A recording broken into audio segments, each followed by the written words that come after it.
REG FLIX presents.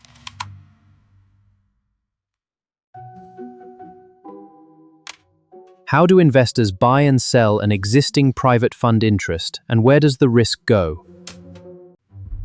Welcome to the observatory. Today, secondaries.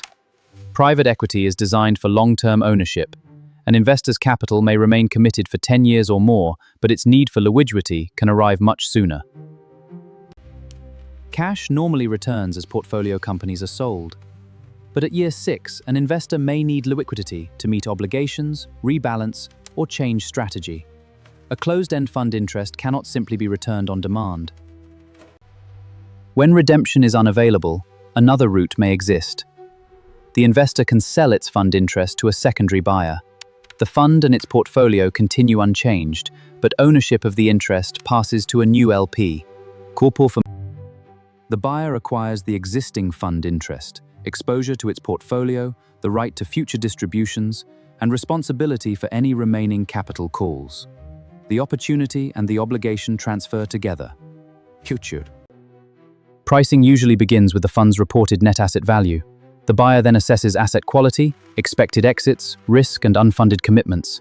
The result may be a discount or sometimes a premium to AV. Secondary transactions take two principal forms. In an LP-led sale, an investor sells its fund interest. In a GP-led transaction, the manager reorganizes ownership of existing assets, often through a continuation fund. In an LP-led process, one interest or an entire portfolio is prepared for sale. Buyers review the available information and submit offers. Price matters, but execution certainty, timing, and transfer conditions also influence the seller's choice. Selection is not completion. The buyer performs due diligence, the parties negotiate the sale agreement, and the fund's transfer conditions must be satisfied. GP consent is often required before legal ownership can finally change. In a GP-led transaction, selected assets move from an existing fund into a continuation vehicle. Current investors may sell at the agreed terms or roll into the new structure, while secondary capital supports the transaction. GP-led transactions create inherent conflicts because the manager influences both sides of the process. Independent valuation, transparent disclosure, advisory review, and a genuine choice between selling and rolling help protect existing investors. LPs may sell to obtain liquidity, rebalance portfolios, or respond to strategic and capital constraints. Buyers seek mature assets, short portfolio, and earlier distributions, but the opportunity remains dependent on price, diligence, and performance. Secondary investments still carry material risks. Information may be incomplete, valuations uncertain, and commitments remain unfunded.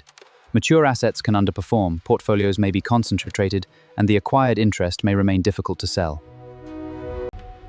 Secondary investments still carry material risks. Information may be incomplete, valuations uncertain, and commitments remain unfunded. Mature assets can underperform, portfolios may be concentrated, and the acquired interest may remain difficult to sell. Buyers underwrite each asset, forecast cash flows, and include unfunded commitments.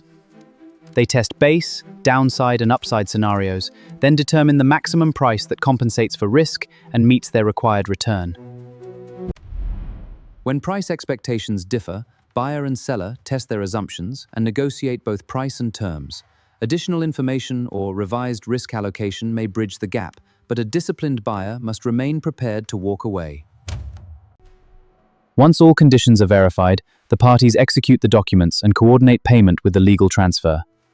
The fund register records the buyer as the new holder, but unfunded commitments and ongoing obligations continue after closing. After closing, the buyer monitors reporting, capital calls, distributions, and portfolio performance against the original underwriting. Material variances must be challenged, escalated, and reflected in updated scenarios and investment decisions.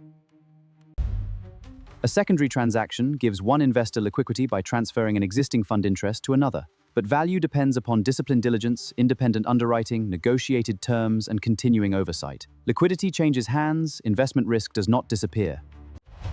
Sometimes, the fund manager initiates the secondary transaction itself, transferring assets into a continuation fund.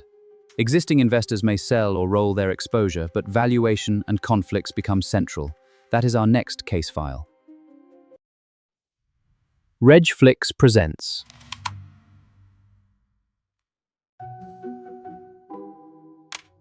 How do investors buy and sell an existing private fund interest, and where does the risk go?